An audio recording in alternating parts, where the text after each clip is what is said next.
उन्हाळ्याच्या सुट्ट्या नुकत्याच सुरू झाल्या होत्या. अजय आपल्या मित्रांसोबत खेळून धावतच घरात आला.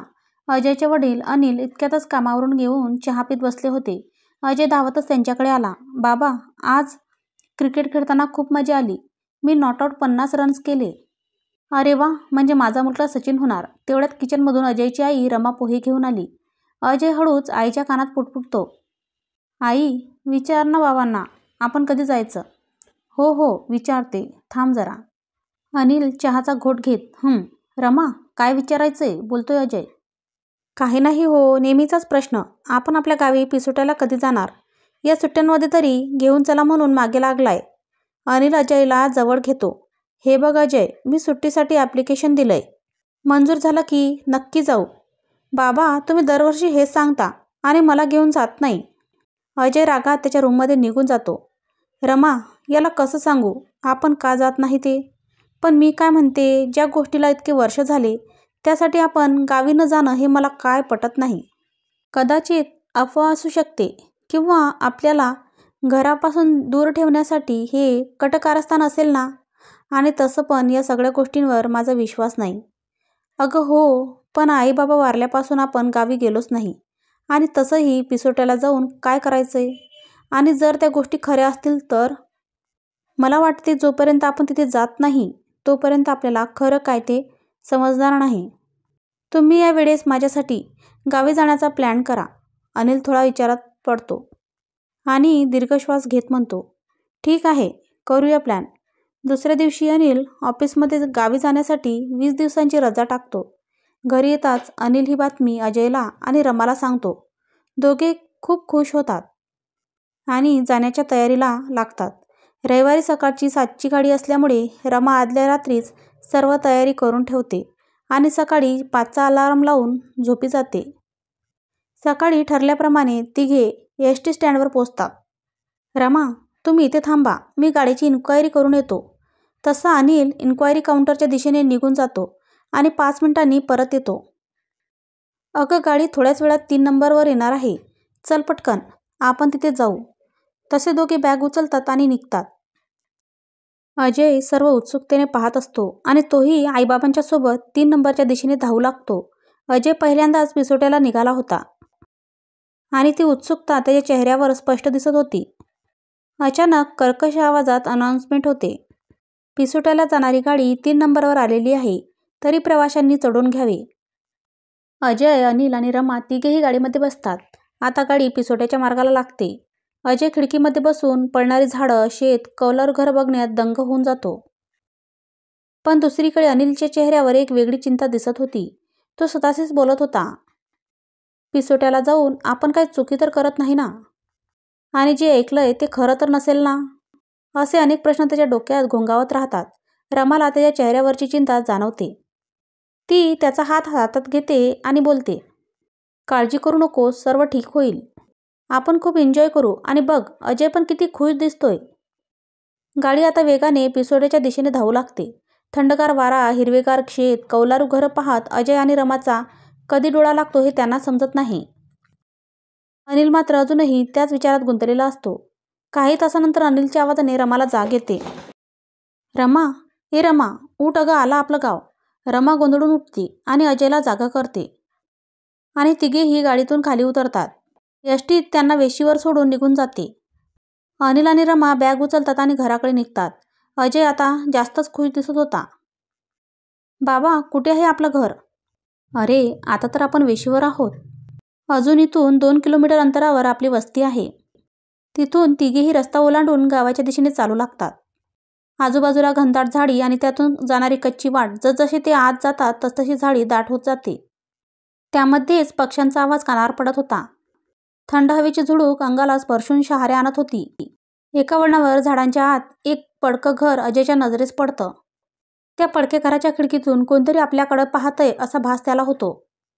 अजय हळूच आईचा पदर ओढतो आणि बोटाने त्या घराकडे इशारा करतो.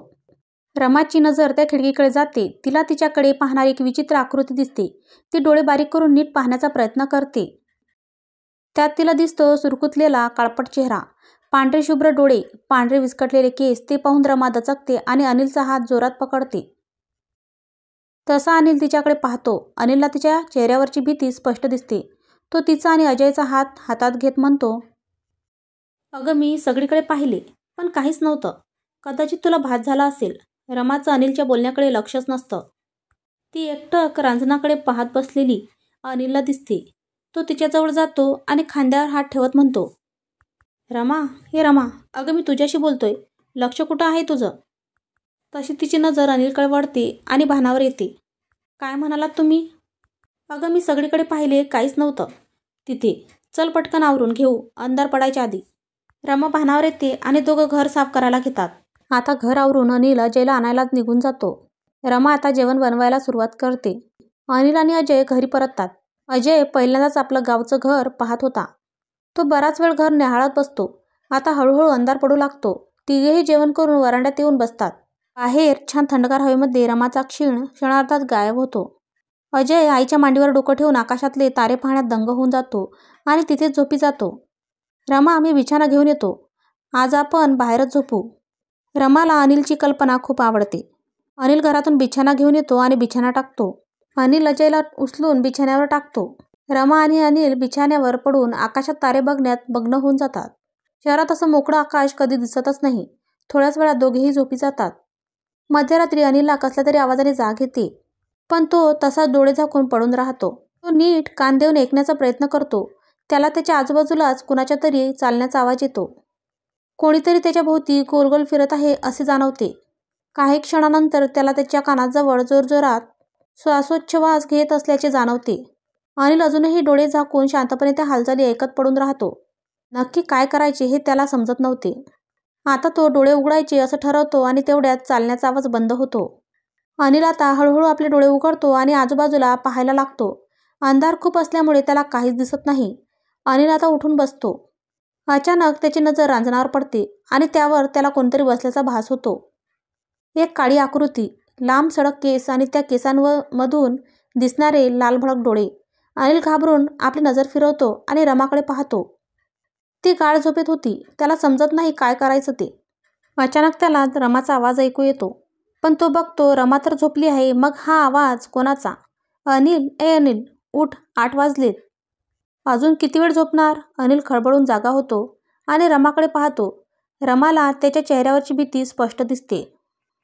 अरे, इतकं घाबरायला काय झालं? अनिल शांत होतो आणि रांजणाकडे पाहतो. काही नाही ग, थोडं विचित्र स्वप्न पडलं. अजय तेवढ्यात घरातून बाहेर येतो. बाबा, उठलात तुम्ही? आणि आज कुठं फिरायला जायचं?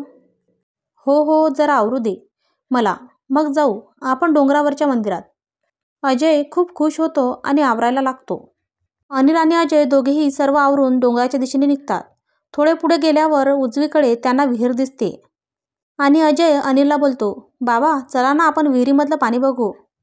अनिल अजयच्या हट्टासाठी तयार होतो. विहिरीजवळ जाता जाता अनिलला अस्वस्थ वाटू लागते. आता दोघेही विहिरीत डोकावतात. विहीर अर्धी भरलेली होती. त्या डोकावताच अनिलला पाण्यात एका बाईचा मृतदेह तरंगताना दिसतो. ते पाहून अनिल घामाघूम होतो आणि अजयला धरून घराच्या दिशेने धावू लागतो. अजयला काही समजत नाही आणि न राहून तो विचारतो, बाबा आपण का धावतोय? अनिल काही न बोलता तसाच धावत सुटतो. अनिल जसा घरी पोहोचतो, रमा त्याला तशा अवस्थेत पाहून घाबरते.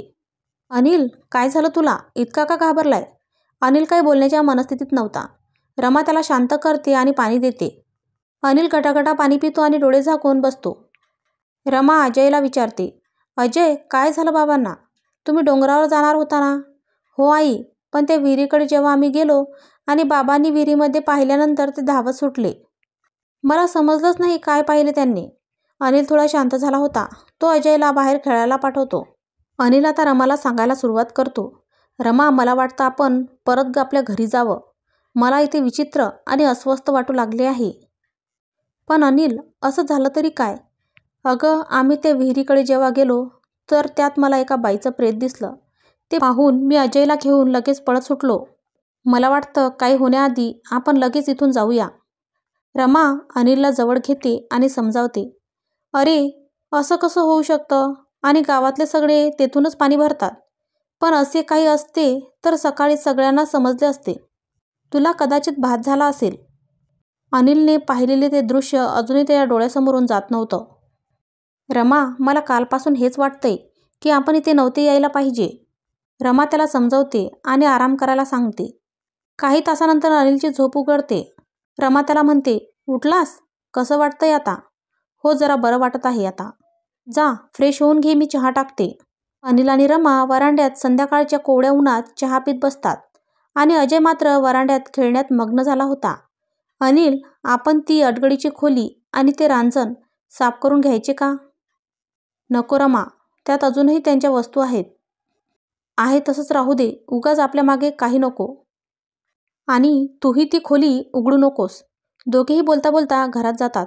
अनिल थोड्या वेळाने बाहेर येतो तर त्याला अजय कुठेच दिसत नाही. तो जोरात रमाला आवाज देतो, रमा, ए रमा, बाहेर ये पटकन. अजय कुठंच दिसत नाहीये. रमा हातातलं काम टाकून धावतच बाहेर येते. काय हो, कुठं गेला अजय? अगं, इथेच खेळत होता आणि आता कुठं दिसत नाही. दोघेही आजूबाजूला खूप शोधतात पण अजय कुठेच दिसत नाही.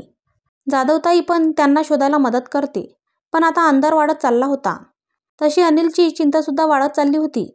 रमाचे रडून रडून हाल बेजार झाले होते. अनिल, कुठं गेला असेल रे आपला अजय?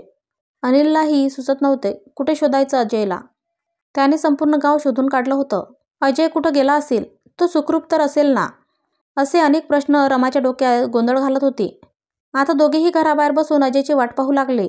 आता मध्यरात्र झाली होती. दोघेजण बसल्या जागी झोपी गेले. अशा वेळेस अजयच्या रडण्याच्या आवाजाने रमाला जाग येते. ती अनिलला जागा करते. दोघांना अजयच्या रडण्याचा आवाज ऐकू येतो, पण अजय कुठे दिसत नाही. ते नीट कान देऊन ऐकण्याचा प्रयत्न करतात. तो आवाज अडगडीच्या खोलीतून येत असल्याचे त्यांना जाणवते. अनिल खोलीच्या दाराला कान लावून ऐकण्याचा प्रयत्न करतो. त्याला आतमध्ये कसली तरी कुजबुज ऐकू येते, पण स्पष्ट काय बोलत आहे ते त्याला समजत नाही. अनिल आणि रमाला त्या विचित्र आवाजाने आणखीनच भीती वाटते. रमा म्हणते, अनिल, दरवाजा तर बाहेरून बंद आहे, मग अजयचा आवाज आतून कसा काय येतोय? अनिल रमाला बोलतो, तू आत जा आणि या खोलीची किल्ली घेऊन ये. रमा आत जाते आणि किल्ली घेऊन येते. अनिल अजूनही दरवाजाला कान लावून ऐकण्याचा प्रयत्न करत असतो. आता त्याला आतमधली कुजबूज स्पष्ट ऐकू येऊ लागते. त्याला एका बाईचं आणि अजयचं बोलणं ऐकू येते. अमर, बाळा, तू आता मला सोडून जायचं नाही आणि माझ्यासोबत इथेच राहायचं. खूप वर्षापासून तुझी वाट पाहते. आता कोणीही तुला माझ्यापासून दूर करू शकणार नाही. अनिल रमाच्या हातून किल्ली घेतो आणि दार उघडतो आणि दार उघडताच आतून येणारा आवाज बंद होतो. आतमध्ये लाईट नसल्यामुळे त्यांना काही स्पष्ट दिसत नाही. अनिल आत जाऊन पाहतो. त्याला अजय जमिनीवर बेशुद्ध अवस्थेत दिसतो. तो त्याला उचलतो आणि वरांड्यात घेऊन येतो. रमा आणि अनिलला अजयची परिस्थिती बघवत नाही. रमा त्याला कुशीत घेऊन रडू लागते. अनिल तिला शांत करतो आणि झोपायला सांगतो, पण दोघांनाही झालेल्या गोष्टीमुळे झोप लागत नाही. रमा अजूनही समजत नाही की अजय आत गेला कसा, आणि जो आतमध्ये त्या बाईचा आवाज. पण आतमध्ये कुणीच नाही आणि ती बाई अजयला अमर का बोलत होती? अनिल जसा रमाकडे पाहतो तर ती तिथे नसते. अजय त्याला जमिनीवर पडलेला दिसतो आणि अचानक तो त्या खोलीकडे पाहतो. रांजणावर बसलेली रमा त्याला एका वेगळ्याच अवतारात दिसते. केस सोडलेली, रक्ताळलेले डोळे, चेहऱ्यावर राग असं भयानक रूप त्याच्या समोर होतं. अनिल जोरात ओरडतो, कोण आहेस तू आणि का आमच्या मागे लागली आहे? ती अनिलकडे पाहून जोरजोरात हसू लागते. हा हा हा, मी मंदा. काही वर्षापूर्वी या गावात मी, माझा मुलगा अमर आणि माझा नवरा राहायला आलोत. माझी आणि माझ्या सासरकडच्यांची नेहमी भांडणं होत. त्यांना वाटायचं माझ्या डोक्यावर परिणाम झालाय, म्हणून आम्ही इथे या गावी आलो. या खोलीत भाडेकरू म्हणून राहत होतो. या घरच्या आजी आजोबा वारल्यानंतरही आम्ही इथेच होतो. काही महिन्यानंतर माझा नवरासुद्धा मला वेडं समजायला लागला आणि कदाचित ते खरंसुद्धा होतं. एके दिवशी तो बाजारात जातो म्हणून माझ्या अमरला घेऊन गेला, तर तो परत आलाच नाही. मी खूप दिवस त्याची वाट पाहिली, पण तो आलाच नाही. रोज या रांजणावर बसून मी त्याची वाट बघत बसायचे. एक दिवस मी पाणी भरण्यासाठी विहिरीवर गेले तेव्हा अमर मला विहिरीच्या पायरीवर बसलेला दिसला आणि वर येताना त्याचा पाय घसरून पडला. मीही उडी मारली. 2 दिवसानंतर माझं प्रेत पाण्यावर आलं. माझा अमर कधी येईल याचीच मी वाट पाहत होती आणि आज तो आला. आता त्याला माझ्यापासून कोणीच दूर नेऊ शकणार नाही. एवढं बोलून रमा रांजणावरून खाली पडते. अनिल तिला पकडतो आणि मांडीवर तिचं डोकं ठेवून तिला शुद्धीवर आणण्याचा प्रयत्न करतो. रमा, ए रमा, उठ ग, बघ अजय बोलतोय, तुला उठ, चल पटकन. आता हळूहळू पहाट व्हायला सुरुवात झाली होती. रमा हळूहळू शुद्धीवर यायला लागते. अनिल, काय झालं रे? मला आणि अजय कुठे आहे आपला? मला त्याच्याकडे घेऊन चल. दोघेही जेव्हा वरांड्यात येतात तेव्हा अजय तिथे नसतो. आता दोघेही अजयच्या नावाने ओरडू लागतात. तेवढ्यात जाधवताई येते आणि रमाला बिलगून रडायला सुरुवात करते. अनिल तिला विचारतो, वहिनी तुम्ही का रडताय? ती रडत रडत बोलते, अजय अजय विहिरीकडे, चला पटकन. अनिल आणि रमा ते ऐकताच विहिरीच्या दिशेने धावतात. विहिरीच्या भोवती त्यांना गर्दी दिसते. दोघेही विहिरीमध्ये पाहतात. त्यांना अजयचं प्रेत तरंगताना दिसते. रमा ते पाहून वेडी होते. अनिलला मंदाचे शब्द आठवतात, आता अमरला माझ्यापासून कोणीही नेऊ शकणार नाही. कथा आवडली असेल तर चॅनलला लाईक करा, शेअर करा, कमेंट करून सांगा आणि सबस्क्राईब करा. धन्यवाद.